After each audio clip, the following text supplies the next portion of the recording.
Hey everyone, part third में आपका बहुत बहुत स्वागत है। दोस्तों, अब तक हम लोगों ने 2 पार्ट देखा जिसमें मैंने आपको बताया हिस्ट्री क्या होता है और उससे संबंधित सारे कंस्ट्रक्शंस को हमने देखे कि हिस्ट्री को कैसे हम कंस्ट्रक्ट कर सकते हैं, किस इतिहासकार ने क्या बोला। इसके बाद मैंने आपको डेटिंग समझाया। इसके बाद हमने समझा कि कौन एरा कब स्टार्ट हुआ था। अब दोस्तों हम समझने वाले हैं बाईपार्टाइट डिवीज़न। ये बाईपार्टाइट डिवीज़न होता क्या है और इसको हम कैसे समझेंगे, मैं आपको समझाने की कोशिश कर रहा हूँ। देखिए, सबसे पहले जब कभी आप बाईपार्टाइट डिवीज़न की दोस्तों बात करते हैं तो दोस्तों आपके ब्रेन में एक बात जरूर आना चाहिए कि होता क्या है। देखिए, मैं आपको एक बात बताना चाहता हूँ।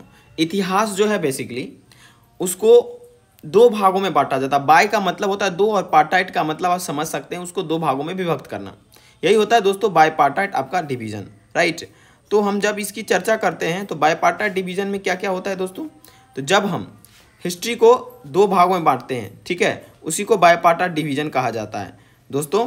तो सबसे पहला भाग जो होता है उसको प्री हिस्ट्रिक कहते हैं। क्या कहते हैं? Pre historic. और उसके बाद हिस्टोरिक। अच्छा, ये प्री हिस्टोरिक और हिस्टोरिक होता क्या है? देखिए, the period that has no written evidence is called pre historic period. यानी वो काल जिसका कोई लेख साक्ष्य नहीं मिलता है, लिखावट कुछ भी नहीं मिलता है, यानी उसके बारे में कोई लिखा हुआ एविडेंस नहीं होता है, उस पीरियड को प्री हिस्टोरिक पीरियड बोलते हैं या प्री हिस्टोरिक पीरियड बोलते हैं। और ऐसा पीरियड जिसके बारे में कुछ रिटेन एविडेंसेस मिलते हैं, लिखे हुए कुछ सबूत मिल जाते हैं, उस पीरियड को हिस्टोरिक पीरियड कहा जाता है।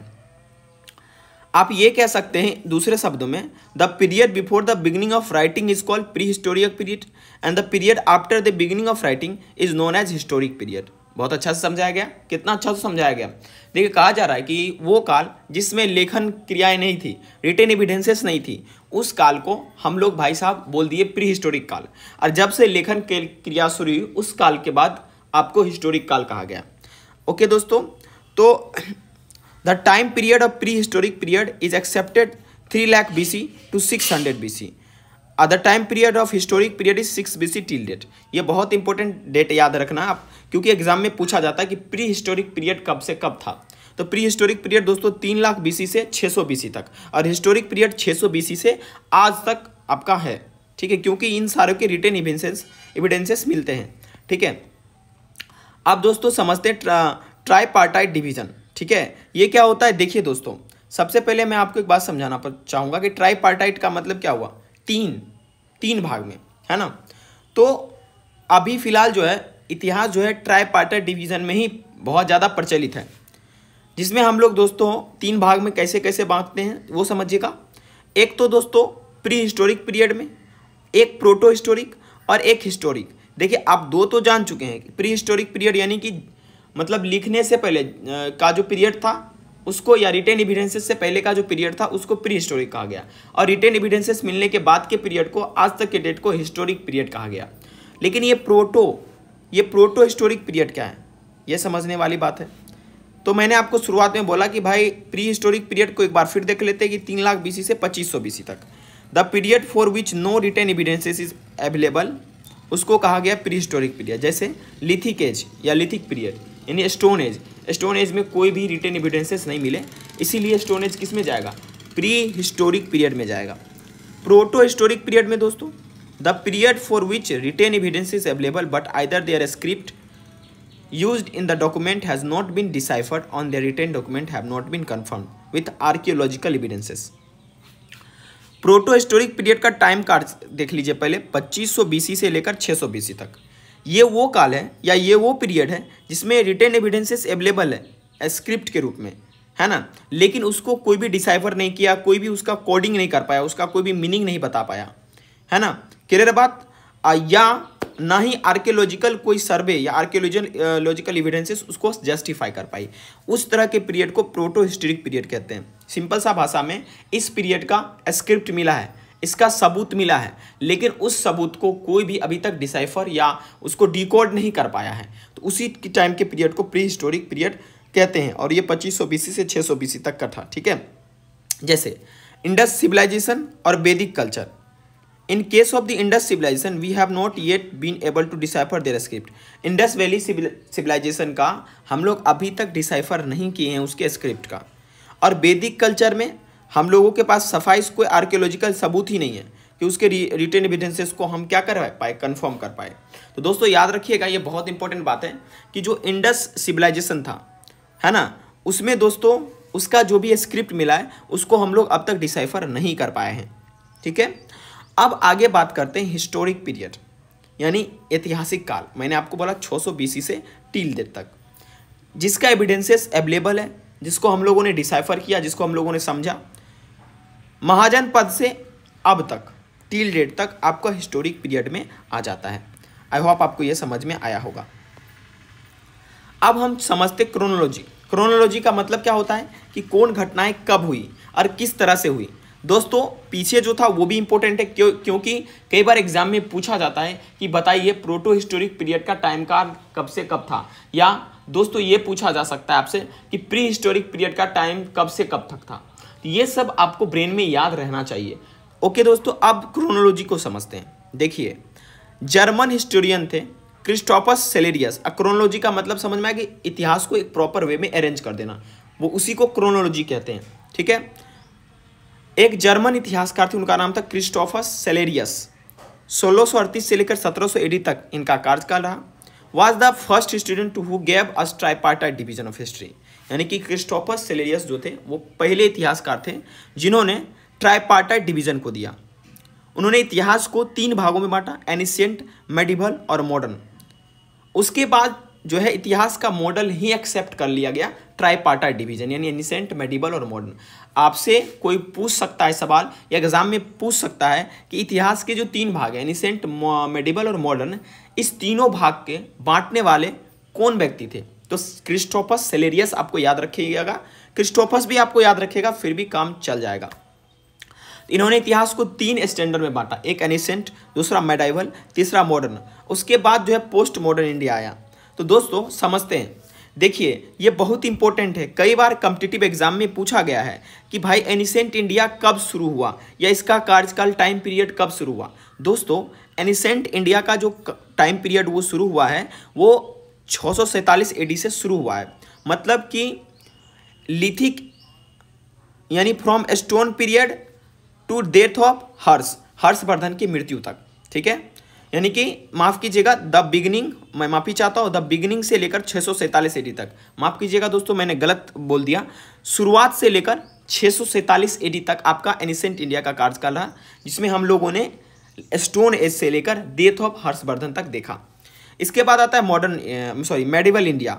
मेडिवल इंडिया का 647 से लेकर 1757 तक रहा, यानी हर्षवर्धन के डेट से लेकर battle of Plassey. Battle of Plassey आपको पता है 1757 में हुआ था। इसके बाद 1757 से लेकर 1990 तक मॉडर्न इंडिया का पीरियड हुआ, जहां पर बैटल ऑफ प्लासी से ग्लोबलाइजेशन तक हुआ।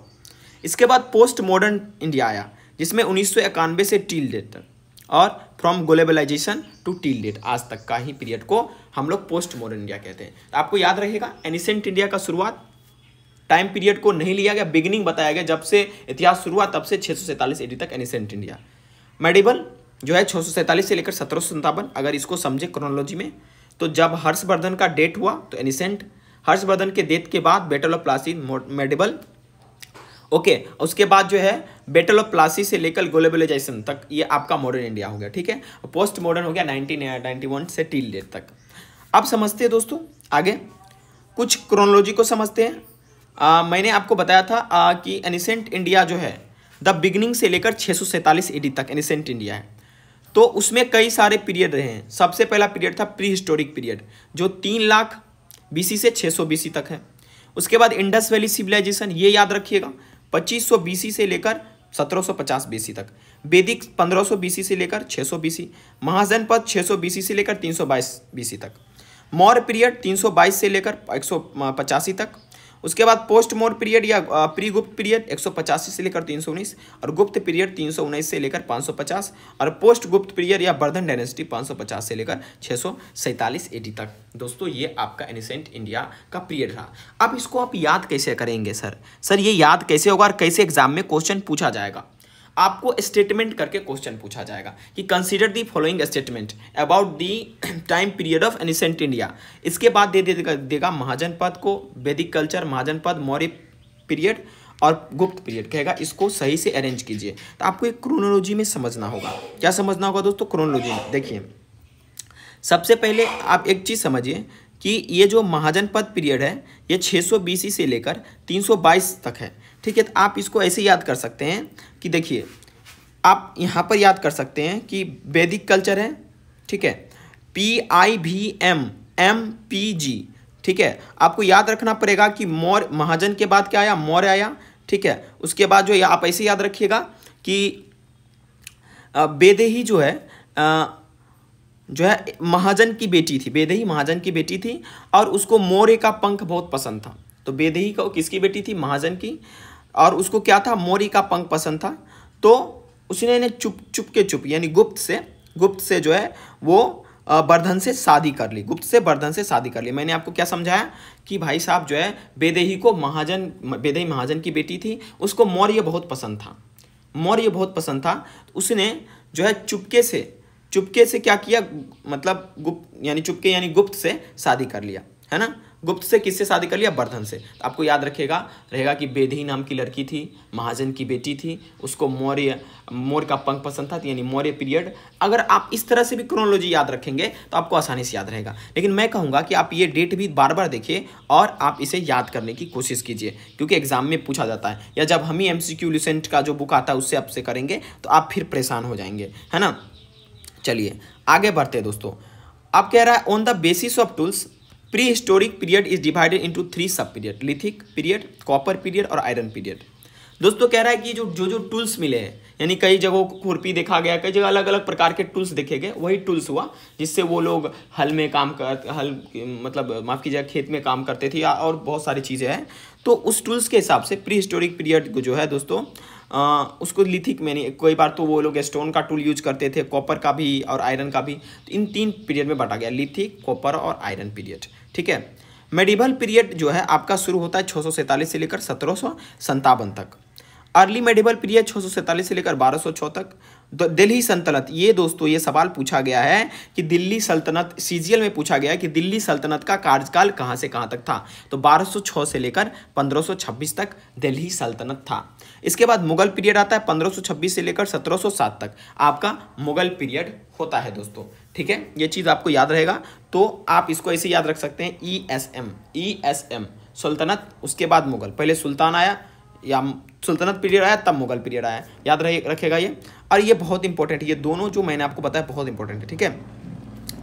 अब इस कार्यकाल को आगे समझते हैं। अब आता है दोस्तों 1757 से लेकर आपका 1990 तक, जिसको हम लोग कह सकते हैं भाई साहब ये स्टेज था जिसमें ब्रिटिश का कॉलोनी बना, ब्रिटिश लोग धीरे धीरे हम पे अत्याचार करना शुरू कर दिए, ठीक है। फर्स्ट फेज जो था उसको मर्सेंटाइल फेज कहते हैं, यानी ट्रेडिंग का phase, the monopoly of trade and direct appropriation of revenue, ठीक है, 1757 से लेकर 1813 तक दोस्तों। इसके बाद मैं आपको बताना चाहूँगा कि इसके बाद जो है आपका आता है सेकेंड फेज, जिसमें इंडस्ट्री का डेवलपमेंट हुआ और लेजली फेयर यानी फ्री ट्रेड जो है काफ़ी पॉपुलर हो गया। तो ये इंपॉर्टेंट है, आपसे डायरेक्ट पूछ सकता है कि जो ब्रिटिश कॉलोनाइजेशन जो हुआ उसमें लेजली फेयर का पीरियड कब से कब था। तो आप अगर नहीं याद रहेगा तो आप तो मार खा जाएंगे ना। तब 1813 से लेकर 1858 तक। उसके बाद थर्ड फेज आया फाइनेंशियल फेज, जो 1860 से लेकर जो दोस्तों 1947 तक रहा। तो इसमें कैपिटल इन्वेस्टमेंट इंडिया में ब्रिटिश लोग ने किया, ठीक है, क्लियर बात। उसके बाद British policy towards native state of India, यानी भारत के लिए ब्रिटिश लोग ने क्या क्या पॉलिसी लाए। तो दोस्तों उसमें आपका रिंग फेंस पॉलिसी है 1757 से लेकर 1813 तक। ये रिंग फेंस पॉलिसी क्या होता है तो हम जब मॉडर्न इंडिया पढ़ेंगे उसमें आपको बताएंगे, बस एक ये पॉलिसी आप ये समझिए, है ना। उसके बाद सब ऑर्डिनेट आइसोलेशन पॉलिसी, ठीक है। उसके बाद सब ऑर्डिनेट यूनियन पॉलिसी और इक्वल फेडरेशन पॉलिसी, ये तीनों पॉलिसी ब्रिटिशर्स लेकर आए थे। तो आपको इसको याद रखिएगा, RSSE राज्यसभा से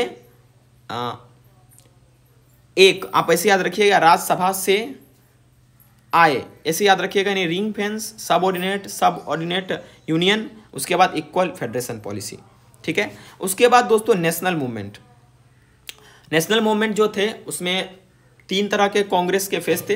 यानी आपको पता है इंडियन नेशनल कांग्रेस की स्थापना 1885 में हुआ। कई बार कॉम्पिटिटिव एग्जाम में क्वेश्चन आया, जिसको स्थापना करने वाले आपको ह्यूम साहब थे, A.O. ह्यूम, ठीक है। तो फर्स्ट फेस आया कांग्रेस का 1885 से 1905, मॉडरेट फेस था। ये मॉडरेट एक्सट्रीमिस्ट फेस क्या होता है ये सब बताएंगे आपको। सेकेंड फेस आया दोस्तों आपको 1905 से 1917 तक, एक्सट्रीमिस्ट फेस था। उसके बाद आता है गांधीयन एरा 1917 से लेकर 1947 तक। तो ये दोस्तों कुछ आपके डेटिंग थे या पीरियड थे, ये बाइपार्टाइट और ट्राइपार्टाइट डिवीजन थे, जिसमें मैंने आपको समझाया किस पीरियड को क्या बोला जाता है, और मैं आशा करूंगा कि आपको ये समझ में भी आया होगा। आप सभी लोगों का धन्यवाद, इस वीडियो को आप देख रहे हैं और लगातार प्यार दे रहे हैं। तो दोस्तों आप इस वीडियो को लाइक भी कीजिए, आप लोग लाइक नहीं कर रहे हैं, अगर पसंद आ रहा है तो लाइक कीजिए, ठीक है। Thank you very much for watching this video. अगला जो वीडियो आएगा वो एनिसेंट इंडिया पर आएगा और हम आपको पढ़ाएंगे हिस्टोरिकल सोर्सेस, जहाँ से आपका इतिहास इंपॉर्टेंट हो जाता है। ये तो है था ही इंपॉर्टेंट, इसके बाद भी इंपॉर्टेंट हो जाता है। Thank you.